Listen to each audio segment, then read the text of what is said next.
행정법 상식 강의 시간입니다. 지난 시간에 관습법의 의, 효력, 근거 등을 중심으로 해서 여러분한테 말씀을 드렸고요. 오늘은 관습법의 종류를 중심으로 해서 여러분한테 말씀을 드려보도록 하겠습니다. 우선 관습법의 종류는 행정선례법, 그 다음 민중적 관습법 이런 것이 있습니다. 우선 행정선례법은 성문법원이 없거나 불충분한 경우에 행정이 취급했던 선례가 오래 반복 시행됨으로써 국민들 간의 법적 확신이 생기게 됨으로써 성립된 것을 우리가 행정선례법이라고 그러는데요. 예컨대 우리가 행정에서 상급 행정청, 행정관청의 훈령, 고시, 예규 등이 발령되고 그에 의해서 사무처리 관행이 반복되는 경우 성립되는 이런 선례를 우리가 연상해 볼 수 있습니다.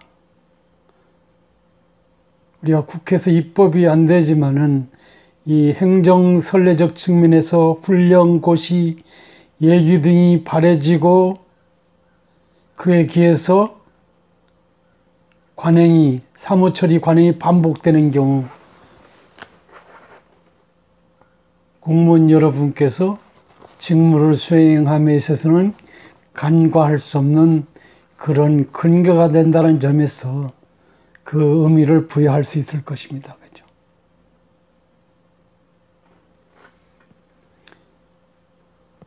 지난 시간에 다뤄본 적이 있는데 행정선례법을 명문으로 규정한 경우도 있는데 이것은 국세기본법 18조 3항이 되겠습니다.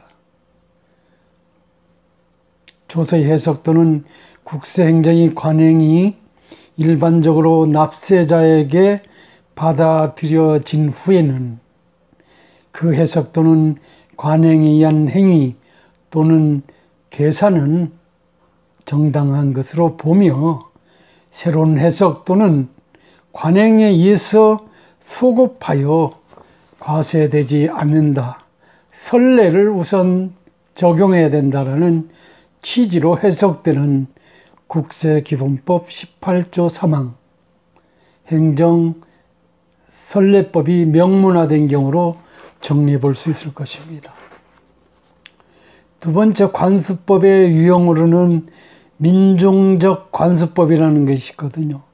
민중 사이에서, 국민 사이에서, 주민 사이에서 단연간 행정법 관계에 관한 관행이 있어 온 것으로서 그리고 어떤 법적 확신에 의해서 인정되는 그런 것이 있을 수 있는데 민중적 관습법이다 이렇게 표현하고 있습니다. 주로 공물, 그러니까 공공의 어떤 용도로 사용되는 물건들 있잖아요. 그 다음 공수, 공공이 사용하는 물, 요새는 어떤 이 수도에 대한 어떤 그것이 일반적으로 시스템적으로 잘 갖춰졌지만은 그전에는 60, 70년대 우리 부모 시절에는 수도가 그렇게 일반화되지 않았던 시절에 어떤 이 공수의 어떤 중요성 대단히 간단하지 않았거든요. 그래서 그런 것들이 어떤 이용 관계에서 이런 어떤 민중적 관습법을 찾아볼 수 있다는 것입니다. 예컨대 우리가 논농사를 하는 경우에 있어서도 저수지라든지 아니면 어떤 물을 공급해서 농사를 짓는데 지장이 없게 할 수도 있지만 그전에는 그렇게 어떤 체계적으로 시스템적으로 되지 않았기 때문에 어떤 특정 공간에 물을 소위 대여 가지고 이 논농사를 짓는 그런 경우에서 어떤 법적인 뭐 이런 어떤 그 배려가 존중됐다는 것을 우리가 연상을 해볼 수 있습니다. 그 다음에 이와 관련해서 관행어업권이라고 있는데, 관행어업권, 뭐 수산업법 40조 1항에 관련한 그런 거 대법원 판례, 2001년 6월 29일자 이 대법원 판례를 통해서 우리가 확인되고 사례로서 우리가 인용되고 있는 것인데, 뭐 지난번에 제가 제주도 모슬포 앞바다에 풍력발전 시범단지를 조성하는 어떤 그 입장에서 사업 시행 예정자가 모슬포항에 전박하고 있는 선주라든지 그 주변 지역의 해녀들한테 일정한 어떤 그 보상급 지급 뭐 하는 문제를 검토하고 있는 뭐 그런 사례는 바로 이런 어떤 그 민중적 관습에 의해서 그런 그 모슬포항 주변 지역에 있는 그런 사람들의 어떤 그 어업권을 배려하는 차원에서 그렇게 보상 문제를 거론하고 있다라고 하는 뭐 그런 말씀을 드린 적이 있는데, 이 행정의 어떤 그 관습법으로서 받아들여지고 있는 것입니다. 이 판례가 상당히 그 좋은 판례로서 그 이후에 특히 어떤 그 해변 지역 개발과 관련해서 이 판례가 유용하게 근거 삼아지고 있다는 것이잖아요. 전국적으로 해변 지역에 있어서의 개발, 뭐 원자력 발전소도 그러고 뭐 다른 거 여타 중요한 시설들, 아니면 어떤 그 항만을 개발하는 경우 등등에 있어서 이 보상이 문제 거론할 때 이 민중적 관습법이 근거가 된다는 점을 우리가 이해할 필요가 있을 것입니다. 그 다음 하천용수에 관한 관습법상의 유소 사용권, 요게 조금 전에 제가 말씀드렸던 어떤 그 관계 시스템이 정상화되지 않았던 시절에 있어서 이런 것들이 관습적으로 소위 이 지역 공동체가, 촌락 공동체가 농사를 지음에 있어서 이런 어떤 그 법적인 어떤 그 관점에서 뭐 이렇게 이 그 공동이용, 관계용수의 공동이용이라든지 뭐 이런데 참고가 됐다고 우리가 말할 수 있을 것입니다.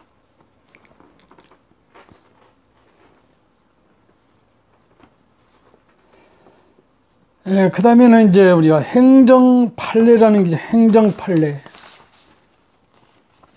뭐 이것은 판례라는 것은 여러분 아시다시피 뭐 법원에서 판결례가 되겠죠. 그죠? 그것을 우리가 판례라 하는데, 개념적으로는 이렇게 정리를 해두고 있습니다. 행정과 관련된 소송이 심리 과정에서 일반적, 추상적 행정법규의 내용이 구체화되어서 행정법규의 해석이나 운영의 기준으로 작용하고, 이것이 최고법원에 의해서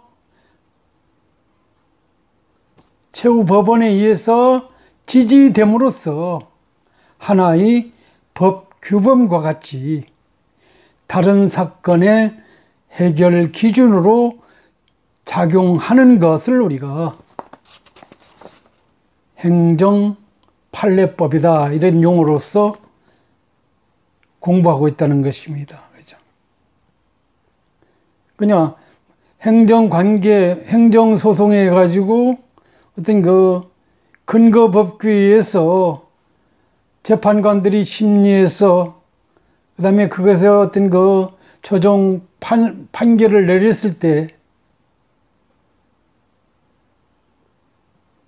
그리고 그것이 최고법원, 대법원에 의해서 지지됨으로써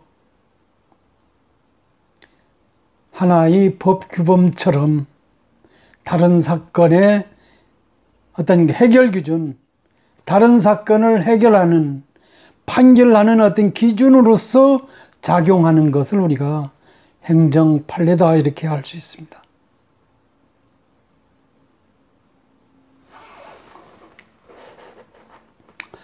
이와 관련해서는 김동희 선생님께서 약간의 좀 여러분한테 설득력 있게 말씀을 하고 계시는데 한번 제가 읽어보도록 그렇게 하겠습니다.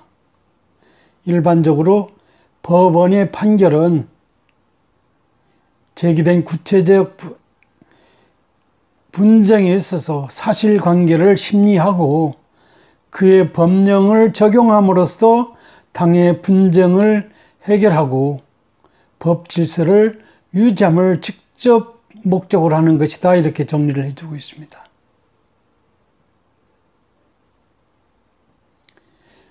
그런데 법원이 분쟁에 대한 판단과 판단 과정에서 관계법이 흠결이 되어 있거나 어떤 그 미흡하거나 관계 규정이 다의적, 여러 해석이 여러 갈래로 되는 경우라든지 또는 어떤 그 해석이 불확실한 경우라든지 또는 당의 규정이 적용이 되는 경우, 예, 오히려 어떤 부당한 결과를 초래하는 이런 문제가 발생할 수 있을 것이다 이거죠. 이런 그 부당한 발생할 수가 있는데 이런 경우에 법원의 판례가 중요하게 기능하게 된다 이겠죠. 어떤 경우 법관이 스스로 그 판단 기준을 설정해야 되는데 하는 경우 이미 판결에 의해서 정립된 설정된 기준 내지는 법리가 그 합리성으로 말미암아서 같은 종류의 재판으로의 어떤 근거로 삼을 수 있는 경우가 있는데 이때 행정판례법이 법원성이 인정된다라고 이렇게 정리를 해주고 있습니다. 이걸 좀 약간의 요약한다면 무슨 말이냐면 판사가 사건을 검토하고 그 다음에 관련 행정법 법규범을 적용했는데 이 사건을 심리해서 어떤 결론을 내는데 약간의 좀 미흡함이 있었을 경우 이 사건과 유사한 어떤 그 판례가 있는다면, 예컨대 대법원 판결이라든지 이런 어떤 그 헌법재판소 판결이 있으면 그것을 좀 여기다 얹혀가지고 가미해가지고 해당 사건을 심리해서 최종 판결을 하는 그런 경우에 이 행정판례법이 유용성이 돋보인다라는 식으로 김동희 선생께서 그런 요지로 자신이 저서에서 그렇게 기술을 내고 있습니다. 아마 여러분 이해되시죠? 그죠? 그러니까 어떤 사건과 그 다음에 이 해당되는 근거 행정법 규범인데 이거 두 개 합쳐서 판사가 심리해봤는데 잘 안 맞을 때 그것을 약간의 유사한 어떤 사건에서 최종적으로 이미 결론 나 있는 그런 판결문을 인용해가지고 참조해가지고 이 사건을 처리하는 경우에 그 유용성이 있다고 우리가 말할 수 있는 것이 되겠습니다. 그런데 이 행정 판례에 대해서는 이 약간의 어떤 그 영국이나 미국, 소위 이것을 영미법계라 그러는데, 뭐 이런 경우에는 될 수 있는 한 이 판례의 법원성을 일반적으로 인정하는데, 대륙법계, 독일, 프랑스, 일본, 우리나라, 사실은 우리가 일제 36년에 지배를 받았는데, 어쨌든 일본이 소위 그 메이지 유신을 위해서 개항을 먼저 했잖아요. 그죠? 서구 문물을 우리보다 앞서 받아들였잖아요. 물론 우리가 일제 36년 피박받지 않았더라면 우리도 앞서 문물을 받아들일 수 있었지만 그렇지 못했습니다. 그래서 일본이 주로 독일의 이 문물을 수입해서 자기 것화돼 가지고, 그리고 우리를 일제 36년 지배하는 과정에서 식민지 조선을 어떤 그 지배하는 어떤 그 룰을 만드는 과정에서 독일 계통의 그런 그 법 체계를 사용했다는 점이 되겠습니다. 그래서 우리가 해방된 이후 오늘까지도 우리는 대륙법 계통의 어떤 법 체계를 가진 나라다, 이렇게 정리를 하고 있습니다.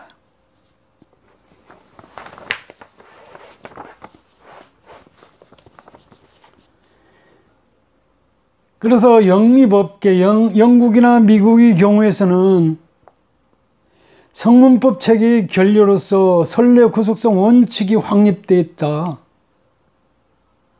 판례의 법원성은 전통적으로 절대적이었다. 그렇지만 최근에 이 판례의 법원성을 전통적으로 절대적으로 인정하는데, 최근에 와서는 이 불문법 국가인 영국이나 미국에서도 성문법이 좀 종전보다는 달리 체계화됨으로써 이 판례의 어떤 그 법원성 인정에서는 옛날 정도는 못하다, 이렇게 정리를 해두고 있습니다. 무슨 말이냐면, 영미법 계통에서는 소위 어떤 판례의 법원성을 절대적으로 인정해 왔으나, 최근에는 미국이나 영국의 경우도 어떤 성문법의 어떤 중요성을 강조하다 보니까, 성문법이 많이 체계적으로 만들어지다 보니까 옛날처럼 이 어떤 판례의 어떤 그 법원성 뭐 크게 강조되지는 않고 있다라는 그런 말이 되겠습니다. 그러면 대륙법계는 어떠냐 하는 것이죠. 성문법 규정이 흠결이나 추상성을 보충하는 작용을 판례가 수행하고 있으나, 선례에 구속된다는 원칙이 정립되어 있는 것은 아니다. 최고법원이, 대법원이 자기 판례를 변경할 수 있으면 물론, 최고법원의 판례는 하급법원의 판결에 법적으로 구속되는 것은 없고 어떤 참고, 보충될 뿐이다, 이렇게 정리하고 있는 것입니다. 구속되지는 않지만은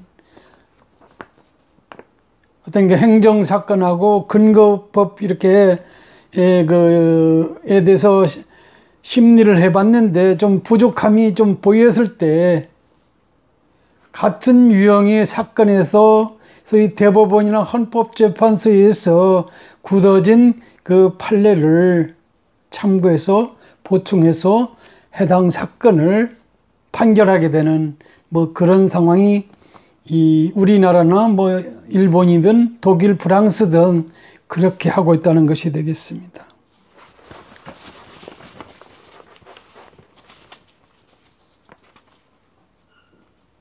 그렇다면 우리 대법원 판례의 어떤 법원성에 관한 그런 논의가 되겠는데요. 우리나라는 대륙법계와 마찬가지로 선례 구속성 원칙이 존재하지는 않는다 이래 됐습니다. 다시 말해서 대법원 판례에 대한 법적 구속력을 가지는 그런 그 법원성을 인정하는 것은 아니다. 사실상이 구속력만 인정된다. 보충적으로만 인정된다 이 됐습니다.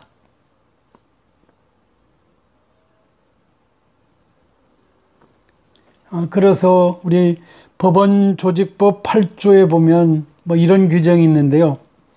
상급 법원의 재판에 있어서의 판단은 당해 사건에 관해서 하급심을 기속한다는 이런 그 법원조직법 8조가 있는데, 이는 상급 법원이 재판에 있어서의 판단은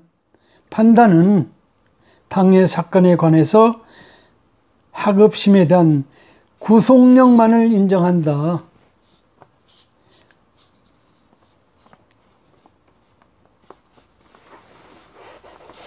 뭐 이런 것이 우리가 그 96년 이 대법원 판례를 통해서 확인되고 있습니다.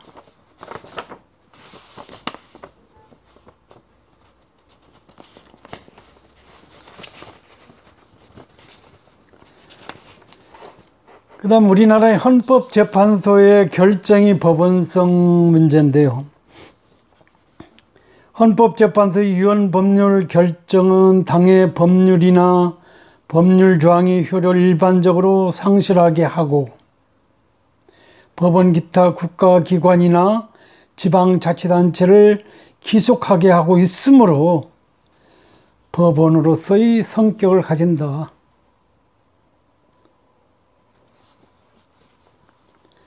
조금 전에 대법원 판결의 경우에는 이 법원성이 인정되지 않는데, 이 행정법규에 대한 어떤 그 헌법재판소에서의 헌법에 반한다라는 유언법률 결정이 내려진 경우, 뭐 이런 것은 법원으로서 법원성을 인정하게 된다는 것입니다. 유언법률 결정은 당의 법률이나 법률조항의 효력을 일반적으로 상실시키고 법원 기타 국가기관이나 지방자치단체는 헌법재판소의 결정에 따라서 관계행정을 처리할 필요가 있다고 우리가 정리해 볼 수 있습니다. 여기서 이제 헌법재판소 유언 결정의 효력 범위에 관한 그런 대법원 판례가 있는데요. 한번 제가 읽어보도록 하겠습니다. 헌법재판소의 유언 결정의 효력은 유언 제청, 유언이 있다고 헌법재판소에 요구한 그런 당해 사건, 유언 결정이 있기 전에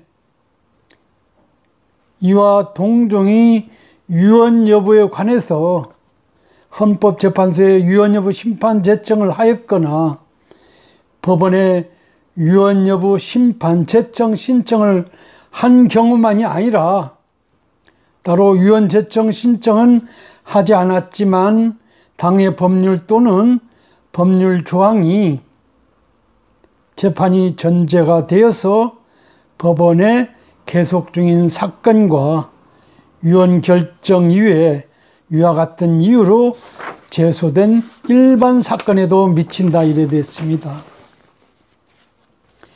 이 대법원 판결에서 이렇게 헌법재판소 유언 결정 효력 범위에 관해서 판시를 하고 있는데, 어쨌든 헌법재판소의 결정은 법원으로서의 성격이 인정되고 이 헌법재판소의 결정에 따라야 된다는 것입니다. 조금 전에 대법원의 경우에는 법원성이 인정되지 않고 해당 사건을 심리에서 판결하는데 흠결이 있거나 좀 다소 완전한 어떤 판결을 내리기에는 좀 부족함이 있었을 때 보충적으로 참고하는 정도인데, 헌법재판소의 행정에 관련된 해당 행정법의 어떤 근거 조항이 헌법에 반한다라는 그런 판결이 내려진 경우에는 반드시 그 헌법재판소의 결정을 무시해서 행정 사무를 보든지 아니면 어떤 그 관련된 사건에 대한 어떤 그 재판을 하는 것 용납되지 않는다는 것이 되겠습니다. 반드시 이 헌재 결정은 반드시 참고가 돼야 된다. 저희 그 사무실에서 행정을 하는 데 있어서나 법원이 어떤 재판을 하는 경우에 있어서 반드시 참고가 될 필요가 있다라는 그런 요지 판결이 되겠습니다.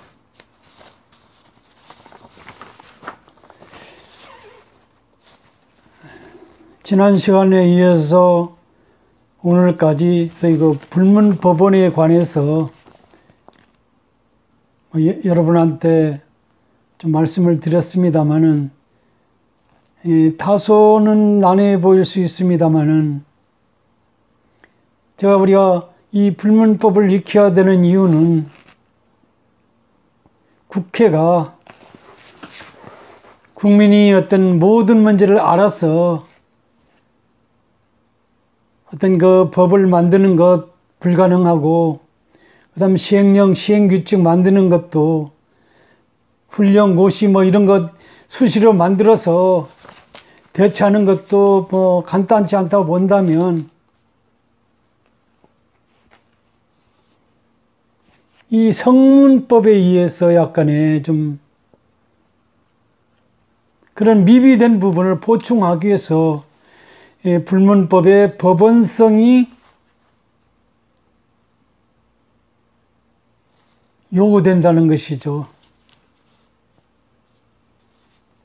근데 조금 전에 우리가 배웠던 행정 판례의 경우에는 이 구속성이 좀 떨어지는 그런 측면을 우리가 약간의 다뤄봤잖아요. 그거 좀 주의를 요하시고, 그 다음에 이 판례의 경우에 있어서 그 헌법재판소의 결정에 대해서는 법원성이 대체적으로 받아들여지고 있다는 점. 그냥 헌법재판소에서 행정에 관련된 그 조문에 대해서 유언 결정을 내리거나 이러면 사무실에서 일을 보는 경우든 아니면 그에 관련해서 어떤 그 소송 제기를 하는 경우 반드시 헌법재판소의 그것을 참고할 필요가 있다는 것을 여러분한테 말씀을 드려보겠습니다. 사실 최근에 있어서 소위 그 법과대학들이 없어져 버렸잖아요. 그죠? 25개 로스쿨을 가진 대학하고, 그 다음에 법과대학 부분적으로 남아있긴 하는데, 종전처럼 이 법학 교육에 대한 등한시 이 논쟁이 벌어지고 있는 것도 사실입니다. 사실은. 왜냐하면 법학을 공부하는 것이 변호사가 되기 위한 그런 측면만 강조되다 보니까 우리나라에 불쑥 로스쿨이 도입이 돼서 여러 가지 문제가 제기되고 있잖아요. 그렇지만 사실 법학 교육의 어떤 본래의 취지는 모든 국민의 법률 생활의 안정을 통한다 하는 것입니다. 대충이라도 알고 대처하면 쉽게 갈 수 있는 일을 대학에서 어떤 학교에서 이 법학 교육이 등한시 됨으로써 모르고 어떻게 대처해야 된다. 돈 주고 변호사 사무실에 가서 그것을 처리해야 되는 이런 이중 삼중이 고통이 따르고 있다는 것, 뭐 그런 것을 생각해 본다면 노스쿨 제도의 도입 좀 심사숙고할 필요가 있었지 않느냐는 그런 생각을 해봅니다. 어쨌든 다음 시간부터는 소위 법의 일반 원칙, 조리를 중심으로 해서 상식 강의를 진행하도록 하겠습니다. 좋은 하루 되시기 바랍니다. 감사합니다.